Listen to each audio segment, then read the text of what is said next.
à tous les deux d'être avec nous sur Côté Croisette. Alors comment Paris La Défense et les écoles d'une part et architectes d'une autre part peuvent-ils collaborer pour créer un écosystème favorable à l'accueil et à l'épanouissement des étudiants au sein des quartiers d'affaires? Très bien. Bah oui, bonjour. Je veux peut-être restituer un peu le contexte de la table ronde qui a été co-organisée par Paris La Défense avec le Royal Institute of British Architects, l'antenne européenne qui a été nouvellement créée et qui se situe heureusement à Paris, donc ça fait sens. La thématique porte sur comment les quartiers d'affaires, surtout à l'échelle européenne, répondent à cet enjeu de transformer leurs actifs immobiliers, souvent mono-orientés vers le bureau, comment ça peut aussi accueillir de la mixité, et notamment à travers l'accueil et l'attractivité pour les étudiants. RIBA apporte un regard sur ce qui se passe dans les quartiers d'affaires européen. Et donc, il semblait logique pour nous tous, je crois, de aussi s'associer à Paris La Défense pour échanger sur cette thématique. Et donc la proximité des entreprises et des institutions peut offrir des opportunités de stage, mais aussi d'alternance ou de mentorat pour les étudiants. Comment les quartiers d'affaires peuvent-ils faciliter ces interactions et favoriser l'insertion professionnelle des jeunes diplômés ? Absolument. À Paris La Défense, on dénombre aujourd'hui 70 000 étudiants, 35 000 à Nanterre Université, mais 35 000 sur le quartier d'affaires.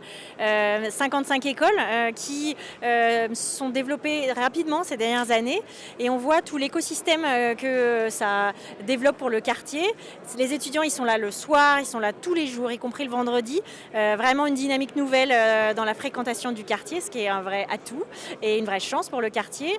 Et jusqu'à présent, c'était les écoles sont venues pour être à côté des entreprises, mais on était plus dans la juxtaposition. Et tout l'enjeu est, en rebondissant sur votre question, bien de créer des liens entre cette communauté éducative et d'enseignement supérieur et les entreprises, sachant que les 55 écoles sont de différentes natures. On a beaucoup d'écoles d'enseignement et de management. L'ESSEC est là depuis des années, l'IESEG également. Depuis, l'ICN est arrivé, le pôle Léonard de Vinci, mais on a aussi des écoles dans le numérique et d'ingénieurs, par exemple l'EPITA, au pôle cyber, au campus cyber, mais on a aussi accueilli une école de la rénovation énergétique. Donc tout cet écosystème de métiers, de compétences, on l'adresse et on l'a fait se connecter avec le monde de l'entreprise. Et on a par exemple un projet de festival de l'emploi pour 2026 qui va permettre de faire en sorte que les étudiants aient accès aux postes en alternance dans les entreprises. Et les entreprises sont très intéressées par l'accès à cette main-d'œuvre potentielle très qualifiée et qui répond à différents types de métiers. Donc ça fait partie des choses qu'on met en place à l'établissement. Et donc dernière question, l'offre de logement étudiants est souvent insuffisante dans les grandes villes. Comment les quartiers d'affaires peuvent-ils contribuer à développer des solutions d'hébergement pour les jeunes ? Je peux essayer de répondre à cette question, surtout en peut-être faisant un rappel que les écoles d'architecture ou même les personnes qui sont dans les métiers, qui sont en train de se former dans les métiers créatifs, souvent ils cherchent la proximité au lieu d'études. Je pense avec ça, il vient aussi la question de services, d'offres, non seulement pour le loisir, mais aussi pour leurs études. Je pense que la défense, peut-être aujourd'hui, a un enjeu sur comment ils peuvent devenir encore plus attractifs pour les étudiants qui sont en études d'architecture, en formation, soit formation initiale ou même en voie professionnalisante. Je pense qu'il y a aussi un enjeu à l'échelle européenne, comme quoi ils cherchent à créer des véritables campus, que ça devienne des communautés. Il y a la notion de placemaking, ça devient une destination et du coup, c'est d'autres marqueurs de valeur qui prennent place. Je rejoins tout à fait ce que dit Matthew.